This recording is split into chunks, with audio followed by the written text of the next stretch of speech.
ادغام يعني ادخال الشيء في الشيء. ادخال الشيء ايه؟ يعني انا بدخل النون اللي هتيجي دايما مع الراء في الحرف اللي جاي بعديها كانها مش موجوده. خلاص؟ نشوف مع بعض. ها؟ نقرا، احنا بقينا ناس كبيره وشاطره، يلا نقرا يا حسام. ها؟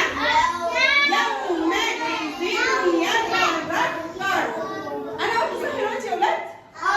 لا مش عارفه. انا قلت يومئذ يتذكر.